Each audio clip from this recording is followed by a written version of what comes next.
Thanks, Wes. And staying with that subject, let's get those bad guys off the street. Here's News Channel 8's Wes Small with Crime Stoppers that's recently come to our territory. Today we're at Rainbow Command for a very important press conference about Crime Stoppers. Crime Stoppers has been in operation since 1976. That's right, over 30 years. Matter of fact, as a youngster at WABC TV as videotape coordinator, one of my functions used to be working with the New York Police Department and the homicide detectives there and Crime Stoppers. Well, finally Crime Stoppers has come to the Virgin Islands, and it could mean big bucks actually in your pockets. So now you got two banks to tap from to get the bad guys off the streets, one from the VIPD and one from your own community. Crime Stoppers. Let's go inside and find out what it's all about. And before we do that, I want to tell you about the reemergence of Police Chief Thomas Hanna, who is now involved in the Crime Stoppers program, also with Pastor Schaefer, also Judy Fricks, Alan Brown on the community board, along with the Attorney General Vincent Frazier, and also the big guy, the Commissioner James McCall. Everyone's involved in this press conference. We all met with the commissioner and some different people here at VIPD and said, let's do it here in the territory. So we've been working all year to bring it here. And how it works is, Crime Stoppers is a threefold. It's a threefold program. It is a nonprofit program, and it works in conjunction with our citizens, the community, with the law enforcement, and also with the media. And how it works is that a tipster will call into a phone number, give information on a crime. The tip is then passed on to the proper law enforcement agency through Chief Hanna, and that information is disseminated to the appropriate division in the appropriate law enforcement agency, and crimes are followed up on. When a crime is solved, that tipster is then offered a cash reward.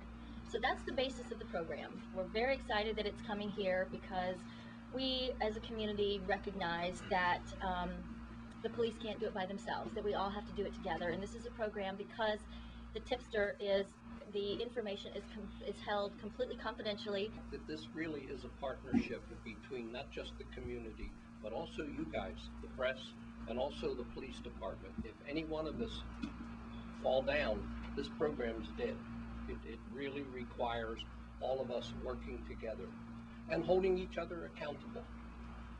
And I think that the program, as you begin to understand it, you'll see that it has been set up that way. And we look at it as being an extra tool for crime fighting. As you know, whenever we go out, the first thing that we say to the community is we need the community involvement, and that we will keep whatever you discuss with us, of course, will be anonymity. Well, this way, it safeguards that anonymity. It's practically impossible. I don't know in my over 30 years where a Crime Stopper tipster has been discovered. They've worked out all the kinks, and it's been quite successful. And now it's Crime Stoppers International. Initially, it was just Crime Stoppers. It was in the States, but now it's an international organization, and it's a proven commodity. It does work. And we see the Crime Stoppers program as another tool in our toolbox to combat crime in our community. And we certainly welcome Crime Stoppers to this fight. And we just hope that it will cause those who are inclined to commit offenses in our community to consider the consequences, that there are many eyes watching them, and when they get caught, they'll be dealt with. So far, I can say this, we have received several tips that officers are working on right now, and they come in, I get them to the guys, and then my follow-up is to make sure that something has been done and they've let me know what the status of the case is, and if there's something that needs to get back to Crime Stoppers, and the tipster, that is open. Also, there's also a turnaround time. Keep in mind that I have a deadline that's given to me by Crime Stoppers that I have to get information back to them regardless of the outcome of what the tip is. I still have to get back to them and let them know. So I have a deadline, as a matter of fact, tomorrow on one particular incident. And these tips are coming in not just related to incidents that are occurring in the Virgin Islands, it's also related to persons who were in the States who might be in the Virgin Islands, related to some incidents that have occurred in various states. So it's, again, this is international, and the tipsters are calling in and they're giving us that information. so far. So it is a very, very positive step in crime fighting. Now, this is Pastor Schaefer, and I want to commend you, Pastor, for taking the initiative to getting involved with this Crime Stoppers program, not only here in our territory, but all over the world. You know, you see the devil is busy. Violence is just all over the charts. Now, first of all, what church do you represent? I'm the pastor of Father's House Christian Center. We're in Herman Hill, and it's a wonderful church, and we're very active in the community. We feel that our community is what we minister to rather than a local congregation.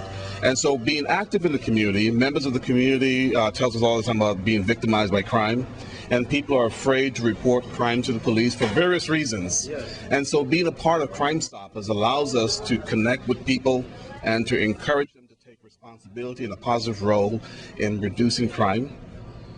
One of the questions I had to ask at that press conference, what is going on with the police officers in our territory? Over the last 4 days, 3 police officers' weapons and supplies, ammunition, has all been taken and put into the community, that to use against us. What do they have to say about that? We take it I take it extremely serious when an officer loses or gets his firearm stolen. Any case dealing with an officer losing or getting his gun stolen is immediately turned. First of all, I'm notified, and it's immediately turned over to internal affairs. If that officer, after the investigation is concluded, then we determine what the results would be, or what the outcome would be, or what the punishment should be. We have to take each case. Once again, I agree with you. We have enough firearms on the streets. We have enough that are being stolen from civilians. And I take it to heart when one of my law enforcement personnel is relieved of the weapon. As I said, it's immediately turned over to internal affairs, and then we will take the appropriate action. But we have a zero tolerance for that. Well, there you have it. Crime Stoppers coming into our community. Can only be a good thing to get the bad guys off the streets. Let's do it. Let's take the initiative. Remember, the community, that's the ears and eyes of the police department. And that is the buffer between good and bad. Let's face it, the VIPD, they keep us safe. So let's work with them. Here at Rainbow Command, it's all about Crime Stoppers. I'm Wes Small for News Channel 8. Stay with us. We have more news after the break.